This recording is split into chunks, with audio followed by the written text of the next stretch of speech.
The planet Valthera shakes under the weight of war. The sky glows red, filled with sandstorms and smoke from explosions. In the rocky valleys below, two tribes, Corvith and Zareth, fight a bloody battle over Valthrite, a shiny mineral in the ground that promises power and wealth. The jungle around them groans as trees are ripped apart by energy blasts stolen from space traders. Spears and leather shields clash loudly. This isn't just a fight. It's a killing ground where mercy dies under the boots of survival. Karazul, a top warrior of the Corvith tribe, stands in the middle of the chaos. Her dark purple skin shines with sweat, and her eyes burn like fire as she swings her spear, cutting down a Zareth warrior charging at her. "For Corvith!" she yells, her voice louder than an explosion nearby. Her leather armor, marked with tribal signs, is scratched and worn, but she moves fast and deadly, leading her team into the enemy lines. The Corvith believe in honor and strength, fighting to guard the Valthrite mines, their lifeline. Across from them, the Zareth are cold and smart, using energy guns and tricky moves to steal the mineral no matter the cost. The battle grows wild. Energy arrows zip through the air, glowing bright before hitting warriors in the chest. Rocks break apart as a grenade explodes, throwing Corvith fighters into the jungle. Karazul jumps over a big stone, slicing two enemies, but a Zareth energy blast hits her stomach.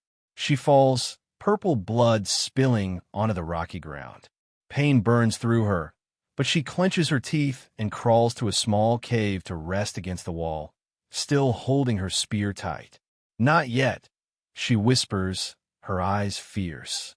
All around, the battlefield is a mess. Dead bodies pile up, Corvith and Zareth, purple blood soaking the dirt. Injured warriors lie everywhere, some dragging themselves to safety, but their cries are lost in the noise of shouting and clanging metal. A young Corvith with a broken leg reaches out for help, but his teammates pass by, looking away. "Move forward," a Zareth leader shouts, kicking a hurt soldier aside. Both tribes follow a silent rule. The weak are a problem, and Valthrite is worth more than lives. Gorak, the Corvith war leader, walks through the wreckage, his scarred face showing no feeling. He stops when he sees Karazul, blood leaking through her fingers. "Karazul," he says, his voice hard as rock. "You can't keep going." She tries to lift her head, her voice weak but strong. "I can still fight, Gorak." He shakes his head, a tiny hint of sadness in his eyes before he turns away. "We can't waste supplies on the dying. The tribe must live." He calls for a retreat, and the Corvith army disappears into the jungle, leaving Karazul and the other wounded behind. The Zareth are the same. A Zareth warrior with a hole in his chest crawls toward his team, but gets only cold stares. "You're useless now," someone says before the Zareth pull back, leaving faint cries fading into the wind. Karazul lies there, breathing hard, her vision blurry. The pain in her body is nothing compared to the hurt in her heart. Her tribe, the one she promised to protect, her honor, has abandoned her. She grips her spear tighter, nails scratching the dirt, refusing to let death take her easily. As the sun sets, the valley goes quiet, with only the wind whistling through broken rocks and bodies. Valthrite, the treasure both tribes bled for, glows in the dim light, a cruel sign of what the war cost. Karazul, left alone on the edge of death, shows how harsh Valthera is, a place where loyalty is thrown away, and only the strong survive. Dr. Elias Thorne stands outside a small wooden cabin, tucked under the huge trees of Valthera's jungle. Thick vines twist around the trunks like giant snakes. The air is wet and smells of tree sap and rotting dirt, sticking to his coat. Inside the cabin, a bioscanner's light blinks, shining on jars of plant samples, grass, roots, and sticky sap, each one a piece of his mission: to find Silvara, a rare plant with a special power called Silverant that can heal wounds so fast it could save a dying warrior in hours.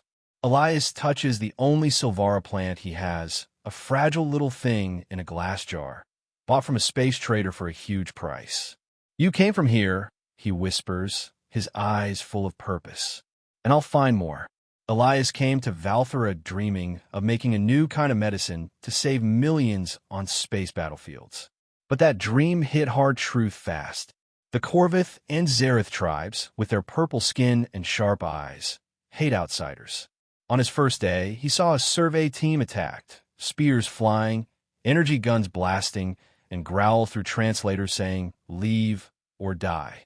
Not wanting to be next, Elias hid deep in the jungle, built this cabin, and lived quietly, eating plants and drinking spring water while studying Valthera's plants. Today, like always, Elias puts on his backpack with scanners, jars, and a tiny robot healing kit. He walks through twisty paths where sunlight barely gets through the leaves. But a bad smell, blood, and rotting meat pulls him out of the woods to a rocky valley, the leftovers of a fresh Corvith-Zareth fight. Dead bodies are everywhere, leather armor broken, spears snapped. A creepy screech fills the air as Volcrags dive from cliffs, their gray wings flapping, sharp teeth ripping into the dead. One Volcrag looks up, red eyes glowing, purple blood dripping from its mouth as it chews a bone. Elias clenches his fists, feeling sick. These creatures, with tough scales and strong acid stomachs, turn the battlefield into a horror show, leaving only burned dirt and broken bones. Elias walks through the valley, his bioscanner beeping, looking for anyone alive. He kneels by a Zareth warrior and checks for pulse, dead, eyes wide open. Another Corvith still holds a shield, but his chest is still. No one left, Elias mutters, his voice shaky. Memories of friends he couldn't save in Earth's wars come back. Fuzzy faces, cries lost in smoke. He shakes his head to push them away, but sadness grabs his chest. This place, with its forgotten dead and sneaky Volcrags, proves how mean Valthera is. He almost leaves, thinking his dream is silly. Then a weak hand grabs his ankle, nails scratching his boot, snapping him out of it. "Help!" a rough voice says, almost lost in the Volcrag screeches. Elias kneels fast, heart pounding. It's Carazol, the Corvith warrior, purple blood leaking from a deep stomach wound, her armor smashed. Her eyes are cloudy with pain, but shine with a stubborn will, like she's daring death to try harder. His scanner beeps, bleeding inside, broken bones, 92% chance of death. He looks at her, seeing not just cuts, but the pain of her tribe leaving her. "You'll live," Elias says, his voice steady but shaky inside. Deep down, he knows saving her isn't just about keeping her alive. It's about fighting Valthera's cruel rules. A Volcrag flies close, its gray wings beating, sending a cold breeze like a warning that time's running out. Elias kneels by Carazol, heart racing as the scanner beeps. Bleeding inside, 92% chance of death. He doesn't wait, opening his backpack and pulling out the robot healing kit and smart bandages. His hands move quick, like a war doctor. He shoots tiny robots into her stomach wound, little specks that glow like stars, and start fixing the torn parts inside. He puts the smart bandage on carefully, stretching it over her purple skin to stop the bleeding. "Hold on. Don't give up," he whispers, staring in her cloudy but tough eyes. She's too weak to walk, so Elias grabs a fold-up stretcher from his bag, a light tool made for space wars. He sets it on the ground, gently lifts Carazol onto it, careful not to hurt her more. "I'll get you safe," he says, voice firm despite the worry in his chest. He ties her in so she won't fall, then pulls the stretcher over rough ground toward his hidden cabin in the woods. Every step fights the rocky land and the watching Volcrags, but Elias keeps going. Inside the wooden cabin deep in Valthera's jungle, the bioscanner's light flickers, throwing shadows on rough walls and shelves full of plant jars.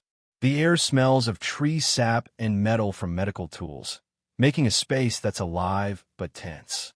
Elias puts Carazol on a homemade wooden table turned into an operating spot, his eyes sharp and focused like a battlefield medic. The scanner beeps loud, bleeding inside, spleen hurt, 88% chance of death. Time is slipping away. Elias breathes deep, shoving back memories of friends he couldn't save, set on keeping Carazol alive. He carefully takes off her leather armor, broken pieces clattering to the floor with dry thuds. The thin cloth underneath, soaked in purple blood, sticks to her body. Like a surgeon, Elias cuts it away with medical scissors, each snip steady, showing her dark purple skin shiny with sweat and covered in battle scars. The stomach wound is deep, blood leaking slow but dangerous, staining her skin purple. Elias touches near the wound, feeling her body get cold, but his eyes stay locked on the job. He wipes the blood with a clean cloth, fingers moving light over her smooth, chilly skin. Every move fast and sure. "You're tougher than this," he whispers, like he's telling them both death won't win. Elias opens his medical kit, grabbing the robot injector and a tiny jar with the Silvara plant. His only one, its soft green leaves thin as silk, holding silverin that can fix tissue super fast. He squeezes his fist, knowing using it means losing his rare sample and his dream of making a healing salve. But seeing Carazol's weak breathing, he doesn't think twice. He crushes the Silvara leaves in a bowl, mixes them with clean liquid, making a shiny mix like starlight. A soft plant smell fills the air, stronger than the blood, like a sign of life. Elias injects it into her wound, turning on the robots to fix the inside tears. He presses the smart bandage on her stomach, the stretchy stuff hugging her skin to stop more bleeding. His hand brushes her shoulder, moving her a bit to help blood flow, feeling her tight muscles, but his mind is only on the faint heartbeat on the scanner. Suddenly, Carazol moves a little, her eyes opening slow, blurry from pain and the silverin. She looks at Elias, his face new but kind, his deep blue eyes showing grit. "You'll be fine," he says, voice low, resting a gentle hand on her forehead, feeling her cold skin. "Rest, I'm here." Carazol tries to talk, but her breath stops short, her eyes fading as she passes out again. Elias checks the scanner. Life signs up to 65%, a small hope. He sits, hand stained purple, breathing hard, knowing he gave up his only Silvara to save her. But inside, a spark grows. If Silverin saved Carazol, Valthera might still hold the key to his dream, a salve to change warriors' fates across the stars. In the cabin, lit by the dim bioscanner glow, Carazol suddenly shifts on the table, her breathing speeding up. Her dark purple eyes snap open, sharp like a Corvith warrior. She sits up, body sore but alive in a weird way, her hands slowly touching the smart bandage on her stomach. Her purple skin shines with sweat, muscles tight under the flickering light. She rubs the healed wound, feeling a thin layer of something left behind, smelling strong and sweet, not like anything she knows. She sniffs her hand, then her eyes go wide with shock and anger. "What did you do to me, human?" she yells, her voice full of hate, bouncing off the cabin walls. She jumps off the table, stumbling but standing strong, staring at Elias like he's the enemy. Elias, fixing plant jars on a shelf, turns fast. "You're awake. I just saved you," he says calm, but his eyes see something wrong. Carazol's body is hot, her purple skin almost glowing, her breathing quick, and her face switches between mad and wild. He grabs the bioscanner fast, holding it up, the screen beeping crazy. Heart at 180 beats, body heat up 3 degrees, mating hormones high, maybe in a breeding cycle. Elias frowns, thinking hard. "Silverin, does it do more than heal?" he mutters, figuring the plant's power might have started something unexpected. Before he can move, Carazol rushes him, her warrior strength bursting out even though she's weak. She knocks him to the floor, sits on him, her strong hands ripping his coat, tearing the fabric. Her hips move hard against him, her breath hot and rough, like some deep instinct took over. Elias fights back, but her power, even hurt, is way more than a normal human's. Her eyes flash wild, not the proud warrior anymore, but something driven by nature. In the cabin, it's just heavy breathing and ripping cloth mixed with a strong plant smell from her wound. It's like a storm pulling them both into a crazy mess. No words, just instinct and survival clashing. When it calms down, Carazol slaps Elias hard across the face, the sound loud in the quiet. He falls back, dizzy, feeling like he just survived a fight. "Who said you could put harmony on me?" She shouts, her voice shaking with anger and shame, arms wrapping around herself like she's hiding. "That plant, it's only for our tribe's breeding time." Elias, cheek still stinging, blinks, trying to steady himself. Then his eyes light up, like a scientist who found a clue. "Your tribe knows this plant?" he asks, voice quiet but excited, seeing that the Corvith's knowledge of Harmy, Silvara, might help him find more, even after this confusing moment left them both like warriors after a silent battle. Carazol stands with her arms crossed, dark purple eyes flashing with anger and embarrassment, her breath still heavy after slapping Elias. His cheek is red, but he keeps his voice even, fixing the dropped bioscanner. "I didn't mean to," Elias says, blue eyes on her. "I just wanted to save you." "But Harmy, what is it to your tribe?" Carazol clenches her fists, nails digging into her hands, like she's holding back a storm. She turns away, voice low and sharp. "Harmy is the blood of the Holy Land. It grows in the Spirit Grove, where only elders can touch it. My tribe uses it in the Oath of Binding, a ritual for strong babies. You put it on me." She stops, eyes showing pain. "It's a sin." Elias frowns, his scientist brain spinning. "The silverin in that plant healed you. I didn't know it would do that." He breathes deep, voice honest. "I'm sorry, Carazol, but if your tribe knows Harmy, I need to go there. I need it to save lives like I saved yours." Carazol laughs, a bitter sound like a knife. "Go to Corvith? You, a human, would be ripped apart before you talk. And me?" She pauses, eyes dimming, voice soft. "They left me. Gorak, my leader, called me weak. If I go back, they'll hate me or kill me for bringing you." Elias steps closer, voice low but solid. "Then show them they're wrong. You're a warrior, not weak. I'll help you get your honor back if you help me find Harmy." Carazol looks at him, her eyes torn between doubt and a tiny hope. She remembers Gorak's scarred face, cold as he left her bleeding on the battlefield. That hurt, worse than any wound, makes her nod, though she doesn't want to. "Fine," she says, voice tough. "I'll take you to Corvith. But if the elders find out you used Harmy on me, we're both dead. And you stay behind me, human. This is my fight." Elias nods, eyes shining with curiosity, but he hides it with a small smile. "I'll follow you, warrior.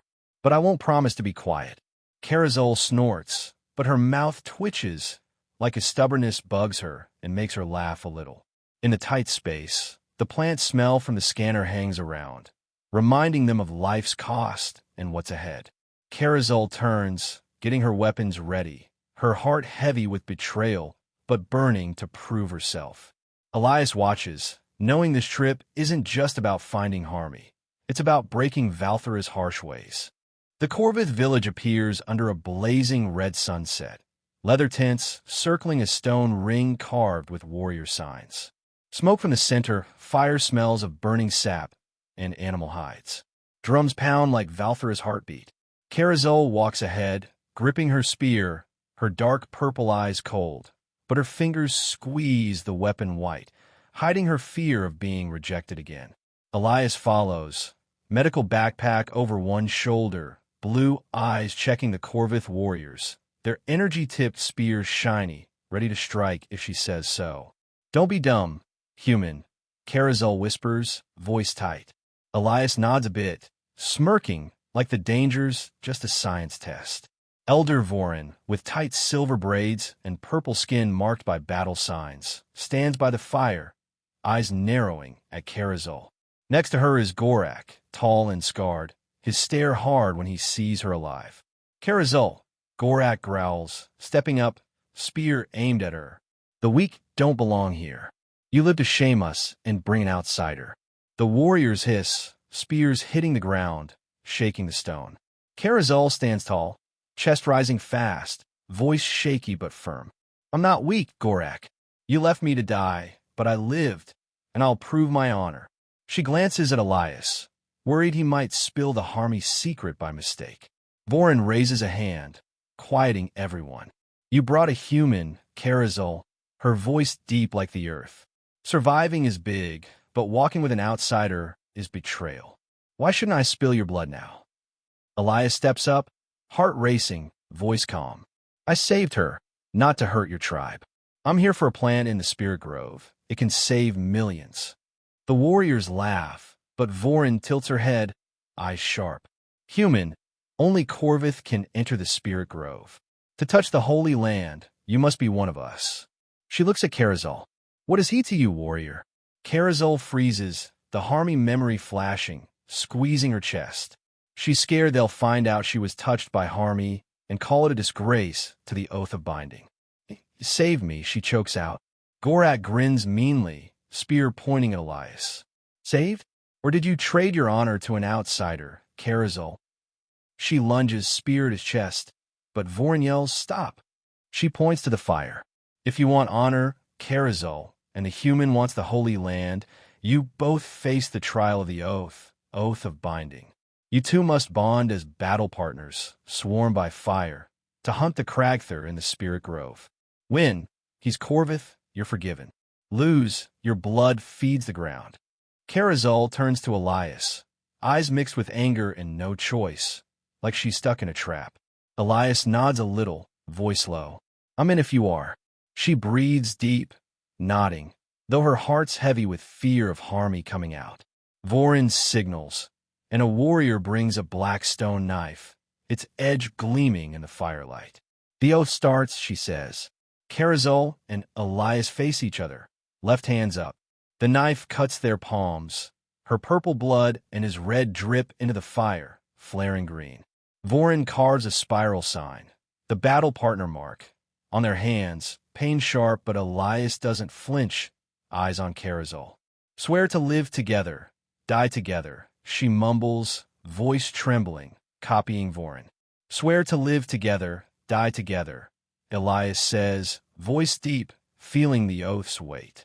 Gorak steps up, scarred face twisted with rage. You're not worthy, human, he growls, pointing at Elias. And you, Karazul, forgot our rules. He turns away, eyes promising trouble later.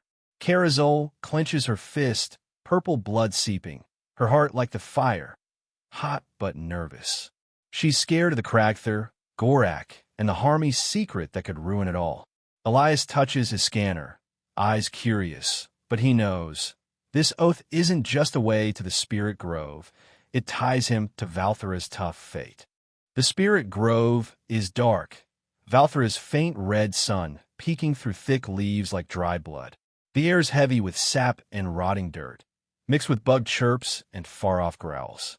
Karazul kneels by a deep claw mark in the soil, fingers on the fresh tracks, her dark purple eyes sharp. The battle partner mark on her hand stings, reminding her of the oath with Elias, who stands nearby, bioscanner glowing green, lighting his tense face. The Kragther went this way, she whispers, voice low but clear. It's close. Elias bends down, checking the dirt with his scanner, frowning. Its blood pressure's up, it's hunting. If we're slow, it'll get us first. Karazul huffs, eyes proud. Good. I don't wait. They sneak deeper, Karazul leading, spear ready, stepping light to avoid cracking twigs. Elias stays close, holding a jar of bait, stuff from Valthera's poison mushrooms, eyes on the glowing trees, their dust sparkling like stars. She raises a hand, stopping him. Ahead's a clearing, ground sunk with natural poison spikes, Kragther tracks circling it. It's smart, she growls, pointing at the prince. Dodges traps. We need to trick it. Elias smirks, voice teasing. Trick a beast 10 times our size? Nice plan, warrior. She glares, eyes annoyed but a bit amused. Shut it, human. Got something better. Elias points to a glowing bush. This dust catches fire. I'll spray bait. Light the dust, scare it. You lure it to the spikes. Karazul nods, eyes fierce, but Gorak calling her weak flashes back, tightening her chest. Don't screw up, she says, voice hard. They split, Karazul crawling through bushes, spear up, Elias spreading bait, its sharp smell floating. A huge roar shakes the ground, and the Kragther charges out, a giant like a steel tiger, scales clanking, eyes red like coals. Its jaws open, breath stinking, claws tearing the dirt. Carazol yells, throwing a rock at its face, making it chase her. She runs, feet slipping on wet ground, jungle thorns cutting her leg, purple blood dripping. "Now, Elias," she shouts. He sprays the bait, the poison hitting the dust and bursting into green flames, making the crackther roar and back off. But it's fast, its steel tail swinging, knocking Elias into thorns, his scanner dropping, screen cracked. "Human!" Carazol screams, rushing in, stabbing its side, but the spear slides off, jarring her arm. The beast turns, claws pinning her down, hot breath in her face. Gorak, leaving her on the battlefield, floods back, but she grits her teeth, growling, "I'm not weak." She rolls, grabs a rock, and hurls it into the crackther's eye, giving her a chance. Elias, blood on his shoulder, crawls up with the oathstone knife. "Dying without me," he grunts, stabbing the beast's weak neck spot, black blood spraying. It howls, turning on him, but Carazol jumps on a root, throwing her spear through its throat, deep. The crackther roars one last time, crashing down, shaking the woods, black blood pooling. Carazol kneels by the body, panting, purple blood dripping from her leg, hand on the battle mark. Gorak's weak curse fades, replaced by the power she proved. "I did it," she whispers, eyes wet. Elias sits by her, knife bloody, shoulder red.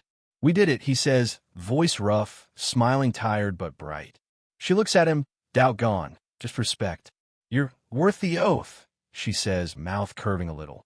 She stands, dragging the crackther's head, voice strong. "Back to Corvith. They'll see." Elias stands with her, the mark tying them, ready for Valthera's next test. The crackther's head sits by Corvith's center fire, black blood dried on its steel scales, red eyes dull, proof of the bloody hunt. The drums stop, the air thick with smoke and hide smells. Carazol stands tall, dried purple blood on her leg, spear in the ground, dark purple eyes proud but hiding fear Gorak will ruin this. Elias is beside her, shoulder bloody, backpack flat, blue eyes on the Corvith warriors, their spears down but ready. The battle mark pulses, linking them. "They have to see us," Carazol whispers, voice firm. Elias smirks, joking. "If not, I'll haul this head back to Bragg." Elder Vorin steps up, silver braids tight, purple skin with battle marks, eyes like a blade. The warriors hiss, spears banging, but she raises a hand, silencing all. "Carazol," she says, voice deep as dirt. "You were left behind, but you brought the crackther's head. You showed strength." She looks at Elias. "Human, you swore with Carazol, past the oath of binding trial. You're Corvith." The crowd mutters, some growl, but none fight it. Carazol grips her fist, eyes shining, like she's finally free of Gorak's weak label. Gorak steps out, scarred face angry, spear tight. "He doesn't fit here," he yells, pointing at Elias. A human, even with the crackther, is still an outsider. Carazol charges, spear at his chest, voice like steel. "He swore with me, bled with me. You left me to die, Gorak. Who doesn't fit?" The crowd goes quiet, unsure. Vorin lifts her hand, voice final. The oath decides. Elias is Carazol's battle partner, allowed in the spirit grove. Gorak grinds his teeth, eyes vowing revenge, but he walks off, fading into the group. Carazol turns to Elias, eyes relieved but tense. "Let's go," she says, voice low. "Find her plant." Elias nods, touching the mark, eyes bright. "Together, warrior." The oath's not done. She huffs, lips curving, almost a real smile. They walk to the spirit grove, Valthera's red light guiding them past big trees and poison thorns to a holy spot, where Harmy used to grow, the elder said. But it's wrecked. Burned ground, broken roots, no Harmy left. Smoke and Zareth poison stink like a war cry. Carazol kneels, touching the scorched dirt, eyes raging. "Zareth," she growls, fists squeezing till purple blood oozes. Elias kneels too, his broken scanner beeping weak, showing high-tech poison. "Harmy's gone," he says, voice rough but eyes determined. "But I'll find a way. With you." Carazol looks at him, the battle mark like a light in the dark. Together, she says, voice solid, standing, spear to the sky. Two battle partners stand in the ruined Spirit Grove, knowing the real fight against Zareth for Harmy just started. But with their oath and mixed blood, they're not strangers on Valthra anymore.